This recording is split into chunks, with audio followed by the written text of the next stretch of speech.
आज बजट है और सरकार बड़े बड़े दावे जरूर करेगी, दम्भ भरेगी, लेकिन विशुद्ध रूप से ये बजट जो है दिखाता है कि सरकार ने जमीनी हकीकत से मुंह मोड़ने की कोशिश करी है। पूरे बजट में कोई जिक्र नहीं है बेरोजगारी का, महंगाई का, गरीबी का और कुछ ही लोगों के हाथ में सारे संसाधन होने का।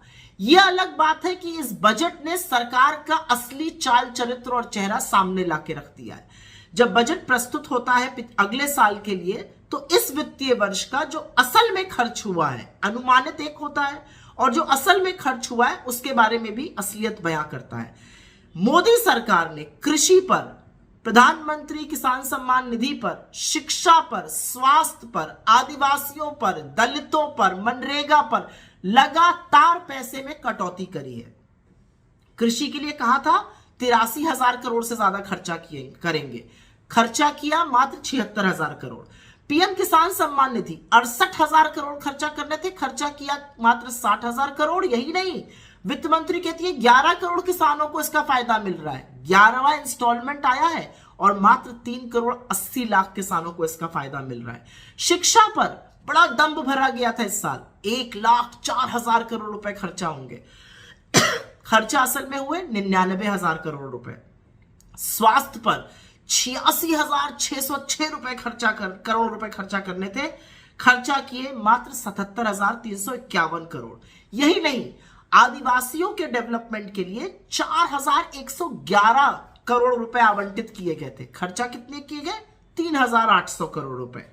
दलितों के लिए आवंटित किए गए थे 8,710 करोड़ रुपए और खर्चा कितने किए गए? 7,722 करोड़ रुपए। मनरेगा पर, जो कि एक अकेली, जिसको कहते हैं संजीवनी था ग्रामीण इलाकों में, सरकार ने 73,000 करोड़ रुपए रखे थे, खर्च करीब 90,000 करोड़ करने पड़े। लेकिन इस साल फिर से मनरेगा का बजट काटकर 60,000 करोड़ रुपए खर्च कर दिया गया है। तो इस सरकार की क्या प्राथमिकता है, यह सिर्फ सरकार ही समझा सकती है। लेकिन शिक्षा पर, स्वास्थ्य पर, ऐसी चीजों पे खर्चा कैसे नहीं किया जा सकता है। एक बहुत बड़ी बात बताई जा रही है कि टैक्स में बड़ी उपलब्धि हुई, मिडिल क्लास को बड़ा टैक्स मिलेगा।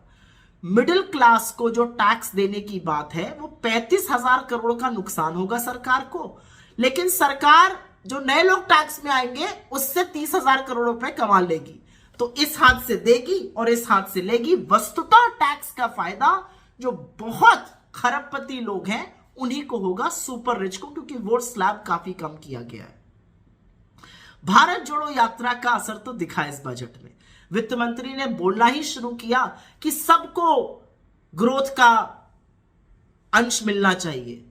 ये वो कह रही हैं जिनकी आंख और कान के नीचे 1% आबादी 40% संसाधन और वेल्थ पर बैठी हुई है। फिर कहा गया 80 करोड़ लोगों को 1 साल और मिलेगा मुफ्त का अनाज। आप देश को इस कगार पर ले आए कि 80 करोड़ लोगों को देना पड़ रहा है मुफ्त का अनाज। वित्त मंत्री ने कहा 2014 से लोगों की बड़ी अच्छी स्थिति हो गई है। भाई कैसे हुई है? ग्रोथ कम हो गई है, इन्फ्लेशन बढ़ गया है, गरीबी बढ़ गई है, लोग सुसाइड कर रहे हैं। सुसाइड करने वालों में किसान है, 30 किसान रोज सुसाइड करते हैं। डेली वेज लेबर मतलब दिहाड़ी पर मजदूर सुसाइड कर रहा है। ये कह रही बहुत अच्छा हो गया, तो बिल्कुल आंख पर पट्टी बांध ली गई है।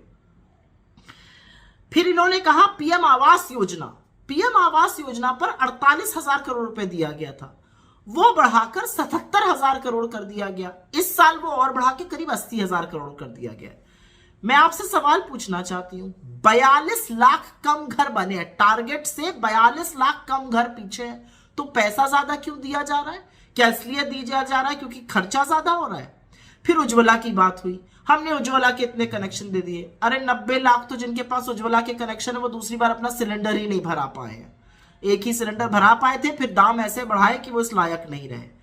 छोटे, लघु और मध्यम उद्योग की बात करते वक्त तो इन लोगों को शर्म आ जानी चाहिए। फिर से उनके लिए एक लोन मेला लगा दिया गया। छोटे, लघु, मध्यम उद्योगों को जरूरत है मदद की, सरकारी तौर पर लोन नहीं चाहिए उनको आपकी मदद चाहिए। तो बहुत सारी ऐसी चीजें हैं इस बजट में जो गड़बड़ है। ग्रामीण क्षेत्र के विकास के लिए पैसा काट दिया गया है, और यही नहीं, महिलाओं के लिए, क्योंकि बड़ा दम्भ भरती हैं कुछ महिलाएं इस सरकार में, महिलाओं का पैसा भी काटा गया है। महिलाओं पर वात्सल्य जो एक योजना है और जो मिशन शक्ति योजना है उस पर भी पैसा काटा गया है। मिशन शक्ति में 3000 करोड़ रुपए थे, खर्चा सिर्फ 2280 करोड़ हुए। वात्सल्य में 1472 करोड़ पैसा दिया गया था, 1100 करोड़ खर्चा हुआ। फिर से वही वाला काटने का हिसाब है। तो मोटे तौर पर इस बजट में ऐसा कुछ नहीं है जिससे कि नौकरी बढ़ेगी, निवेश आएगा और ग्रोथ आएगी। ये बजट विशुद्ध रूप से स्टॉक मार्केट वालों के लिए, खूब अमीर लोगों के लिए, ईवी इलेक्ट्रिक व्हीकल वालों के लिए, ग्रीन हाइड्रोजन एमिशंस, इसका बेरोजगारी पर, महंगाई पर, किसानों पर, मजदूरों पर क्या फायदा होगा, इतना हमें समझाने की कोशिश वित्त मंत्री जरूर करें।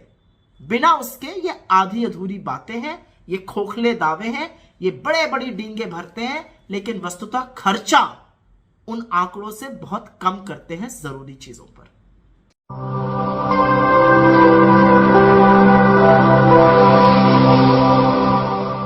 जन ज्वार जनता की